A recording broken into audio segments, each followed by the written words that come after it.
نہ ختم ہونے والی کشمکش بھی ہے. اس میں اندر سے ہی شیم اپنا سر اٹھاتی ہے, خیالات پیدا کرتی ہے کہ تم کسی کام کے نہیں, اور انسان کو ہمہ وقت اس سے اسٹرگل کرنا پڑتا ہے.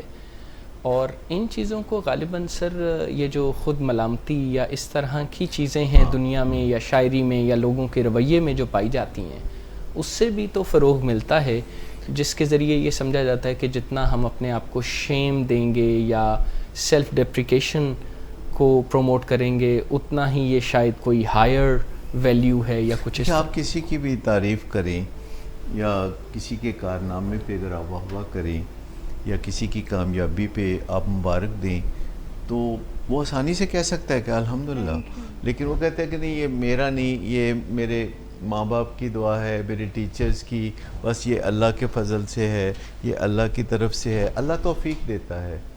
لیکن ہم کوئی کام کرتے ہیں, ہیوملٹی نہیں ہوگی جب کوئی یہ کہتا ہے, یہ خود مذمتی ہے, یعنی خود مرمتی ہے, بلکہ کہ لوگ جب اپنے آپ کو حقیر در حقیر کہنا شروع کرتے ہیں تو اس سے اتنا فرق نہیں پڑتا جتنا کہ جب وہ سمجھنا شروع کرتے ہیں تو اس سے فرق پڑتا ہے. دیکھیے ہیوملٹی یعنی دیکھیے دو چیزیں ہیں, ایک ہے عاجزی اور ایک ہے انکساری.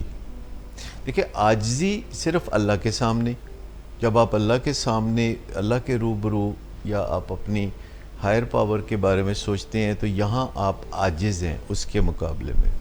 لیکن ایک چیز ہے انکساری, انکساری ہے اللہ کے بندوں کے سامنے جو کہ بالکل آپ جیسے ہیں. اس میں آپ کو میٹر آف فیکٹ ہونا چاہیے, جو بات ہے وہ کرنی چاہیے, بہت ہی اچھے طریقے سے کرنی چاہیے, اور پھر آپ کو الحمدللہ کہنا چاہیے, کیونکہ جو کچھ بھی ہے وہ واقعی اس کی توفیق دینے سے ہے, اس کے فضل سے ہے. لیکن شیم بہت ایک اسٹرانگ جذبہ ہے, اس کی کچھ ریکوائرمنٹس ہیں جو ہم پوری کرنے لگتے ہیں, یہ ڈومیننٹ ہے. سب سے پہلی بات یہ ہے کہ یہ خاموشی مانگتی ہے, کہ تو بولنا مت, اور خاموشی کے اندر بہت پلتی ہے. دوسرا یہ پردہ داری مانگتی ہے, سیکریسی. جب وہ سیکریسی مانگتی ہے تو ہم اسے سیکریسی مہیا کر دیتے ہیں.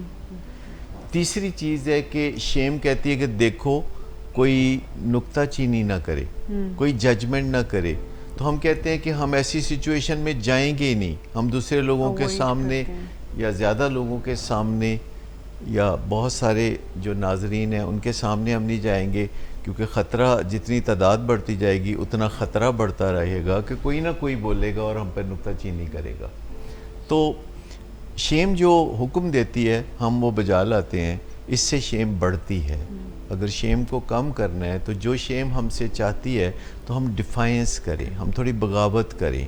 شیم اگر منع کرتی ہے تو ہم آگے بڑھیں. لیکن جو کچھ گلٹ کہتا ہے ہمیں اس کی تابعداری کرنی چاہیے. گلٹ کہتا ہے کہ آگے بڑھو, آپ معذرت کرو, معافی مانگو. پھر گلٹ کہتا ہے کہ تلافی کرو, وہ کہتا ہے اضافی بھی کچھ دو. تو گلٹ اور شیم یہ جو دو, ایک طرح سے بعض لوگ ان کو ایک جیسی چیز سمجھتے ہیں, یہ ایک جیسی چیز ہرگز نہیں ہے. اور گلٹ کا تعلق ہمارے افعال سے ہے, ہمارے فعل سے ہے, ہمارے اعمال سے ہے. اور شیم کا تعلق جو ہے ہمارے اس ایک پرسیپشن سے ہے جو درست نہ بھی ہو تو بہت قوی ہوتا ہے. جیسے ورکوہلزم ہے, لوگ اپنے کام کاج کرنے کی کیپیسٹی پہ فخر کرتے ہیں.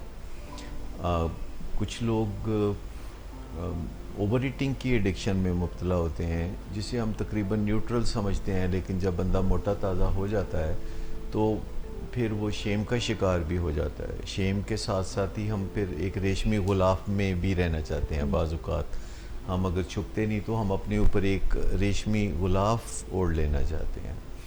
اسی طرح بدنام ایڈکشنز بھی ہیں, جیسے گیمبلنگ ہے یا شراب یا ہیروئن یا سگریٹ یا اس طرح کی چیزیں.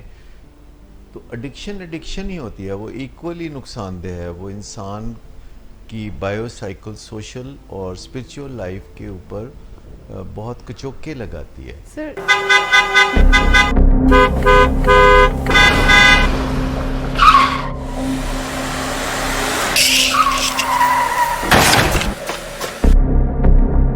گھٹیا انسان,